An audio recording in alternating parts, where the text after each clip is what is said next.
We are taking a walk here at Lake of the Isles with Vanessa Nordstrom here. Vanessa's got her own clinic, and it's what?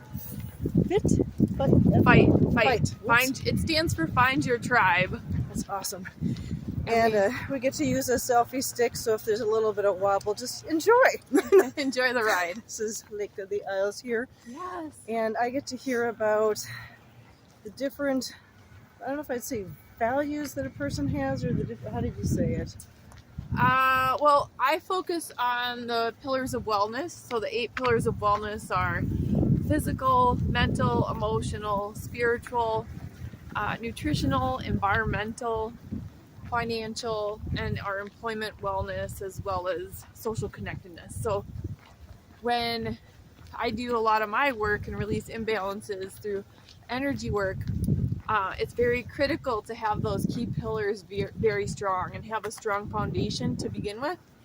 And so one of my most important ones that I like to focus on is the environmental side. I'm an environmental policy major. I studied the environment for a long time, and it all kind of stemmed from losing my dad at age 18, and I lost him to Agent Orange in Vietnam. So it was tied to toxins that affect the body and the DNA. And ultimately, we found out in 2012, epigenetics told us that it actually is passed on through the DNA up to 5 generations. So the environmental aspect is very important to make sure that as you're releasing imbalances and disconnections, that your pillars are strong. And the environmental ones are all around us, whether they're inside the house or they're outside. It could be anything from toxins, from the food we're eating, to the clothes we're wearing, to the household cleaning supplies we use. It's just pretty much anything and everything we use and encounter day to day, and making sure that we mindfully manage that input as much as we can, so we have less imbalances to release. Wow. So you do a combination of, well, I don't even know the names of the treatments you do because I can't remember them all, but yeah. So I do body code and emotion code. I am a Reiki master, and I also use a little individual electromagnetic field system that helps balance the frequencies in our body to get them back up to where they need to be, so it syncs up specific to your body's needs at a specific point that we focus on with the healing. So there's lots of ways to release those imbalances, and I use several of them. There's a ton that are available. There's hundreds actually, but I use several of them and get to the crux of what the body needs, the body, mind, and soul needs to help release that. How do you notice an imbalance? Well, imbalances, tricky enough, are symptoms. I guess, I'm sorry to interrupt. How do people notice that they have imbalances? Yeah. So imbalances are really just symptoms, diseases, feeling disconnected, mental health stuff that comes up. It's really the body waving its flag and wanting your attention, and that's a lot of why we have pain. It's triggering an effect that wants your attention, and that is due to those imbalances being caught up in the body and getting caught in the energy flow and causing some kind of symptom or disease or disconnection. So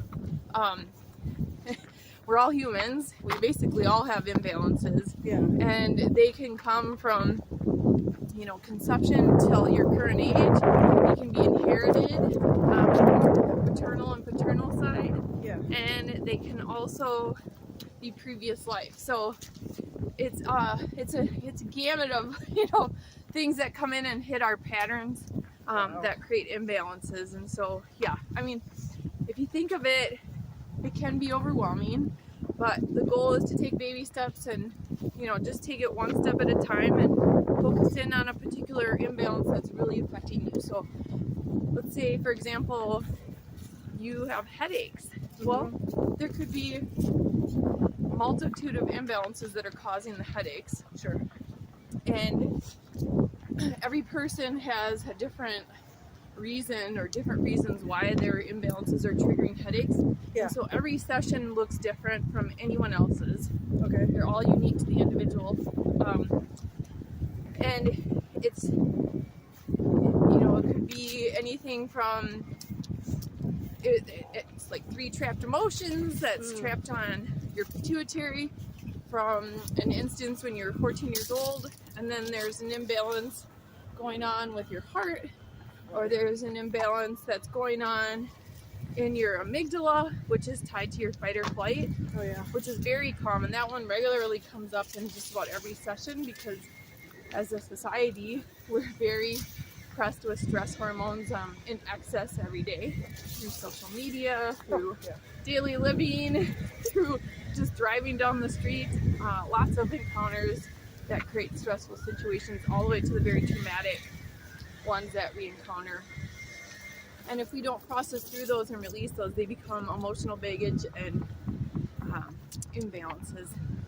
I imagine some of these treatments helped you with dealing with the huge loss of your dad.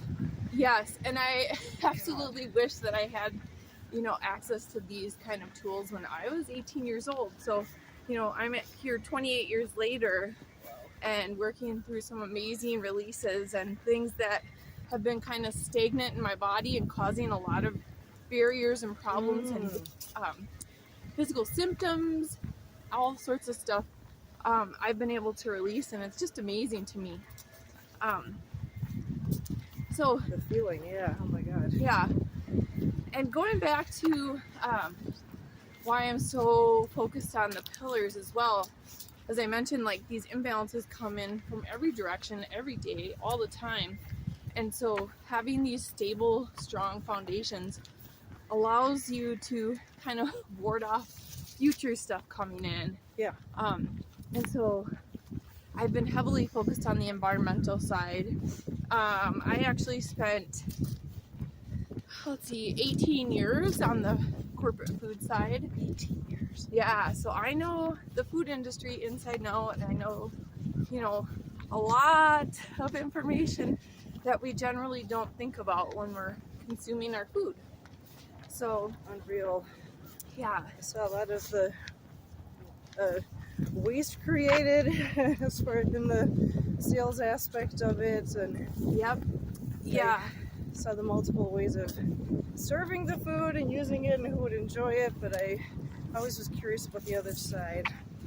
Yeah, so I studied everything from how we consumers shop and eat and think about our food, how we engage in a social manner, how we just engage individually while eating our own snacks at home. And there's a science to it all. So, sure. Okay, good. Just making sure that it counts. Oh, sure. I can crop that part out. They're like, woo, hello. No. So there's a science. Oh, yeah. There's multiple sciences. So when you walk into a grocery store, for example, everything is laid out with a scientific formula. It's all data based on how the consumer shops, how the consumer looks, and what's the most eye-catching, all the way down to the colors that are used. So red, orange, yellow are food and hunger colors. Yeah. So a lot of packaging has those colors. And you think about restaurants, Burger King, McDonald's, Taco Bell, there's a lot of browns and yellows and oranges and reds. And those are food triggering colors. Other things that are used to trigger hunger and an urge, even an addiction to food, is a lot of the ingredients that are used. There's so many additives. So in the US, there is very limited regulation on what's allowed, and there's very vague labeling on what's allowed in the ingredients. So you need to be very mindful and educated on what goes into those, because those additives can be hidden behind certain terms such as natural flavoring. Oh yeah. That could be a multitude of chemicals that were synthetically derived. It could be, Yeah, you have all your different sugar names. Oh God, don't get me started. Sucralose, No. um, all of the, I'm like blinking right now. Sorbitol, maltitol, sucralose. All of I mean, them. Now the ones that I really want to call out are especially important, especially in those teen years, are MSG, so monosodium glutamate. It's a salt, but it's a flavor enhancer, and it acts as a enticer to the taste buds. That's right. It makes the taste buds go zoings, and they get activated, and they're like, yes, Eat me. I want more. And that means more dollars into those food companies because it's an addictive piece that is drawing you back. So you can't, when they even market and say you can't eat just one, They're not kidding. they're not kidding. And it's not because of your willpower, it's because of those additives that they're putting in there that are affecting your willpower. They're taking over the brain chemicals that are making you not be able to make your own decisions with those food items. Very true. So there's a lot of that. And then you have to watch out for PFAS, which are polyfluoroalkylanes. The plastics that break down, the microplastics, are getting into our food and water supply. You have to watch out for potassium bromylate, which is in a lot of baked goods and flours. And those are like enhancers and preservatives and, you know, ways for them to have longer shelf life. Like, you do not want a shelf life more than like 3 months. Really, the body just needs to eat fresh and clean. And when they are saying 3-year shelf life, that is a walk away signal. Yeah. Like, do not eat that food.